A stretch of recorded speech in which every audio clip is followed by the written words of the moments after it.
Parlons maintenant du deuxième sujet sur la CSRD.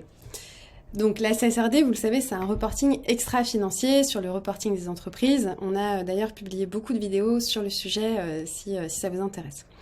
Alors pour ceux qui connaissent, il y avait un certain nombre de questions que tout le monde se posait, auxquelles justement l'EFRAG a répondu. L'EFRAG, c'est justement le groupe de travail mandaté par la Commission européenne pour travailler sur la CSRD. Donc ils connaissent tout par cœur.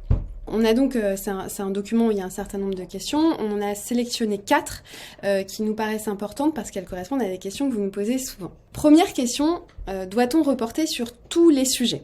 Donc la réponse est non, bien sûr, on ne doit pas reporter sur tous les sujets, c'est-à-dire sur toutes les thématiques de durabilité listées par la CSRD.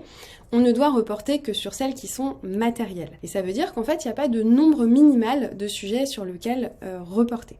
Donc par exemple, si vous n'avez aucun enjeu sur l'eau dans votre chaîne de valeur, eh bien vous ne reportez pas au titre du chapitre sur les ressources aquatiques et marines. Deuxième réponse à une question importante, c'est ce qui concerne la CSRD pour les institutions financières. Donc beaucoup d'investisseurs ou bien de banques se demandent si dans leur CSRD, elles doivent publier au titre des enjeux ESG de leurs investissements ou de leur financement. Bien la réponse est oui. Et là, effectivement, bon courage, parce que quand on est un investisseur, on doit en fait étudier tous les enjeux de tous les investissements réalisés ou de tous les financements réalisés et identifier les enjeux matériels pour reporter sur ces enjeux.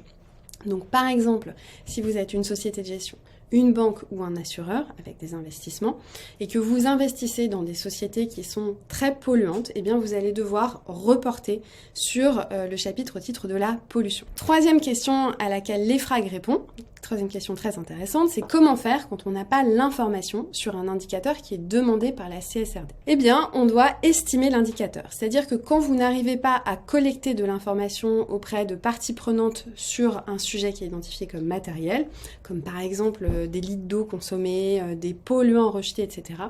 Eh bien, en tant que quantité qui reporte, vous devez estimer cette information, vous devez discloser la méthodologie d'estimation, les zones d'incertitude, etc. Mais en tout cas, vous ne pouvez pas vous exempter de publier l'information.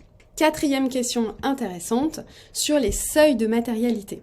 Donc la question est, doit-on publier le niveau des seuils de matérialité ? Donc pour ceux qui ont un petit trou de mémoire, une fois qu'on a identifié des enjeux, on va déterminer s'ils sont matériels à partir de seuils de matérialité. Donc un enjeu est matériel dès lors qu'il dépasse un seuil de matérialité.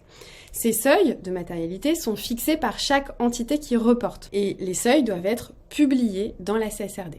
En revanche, la méthodologie pour déterminer ces seuils n'est pas nécessairement publiée, mais elle sera auditée justement par le CAC.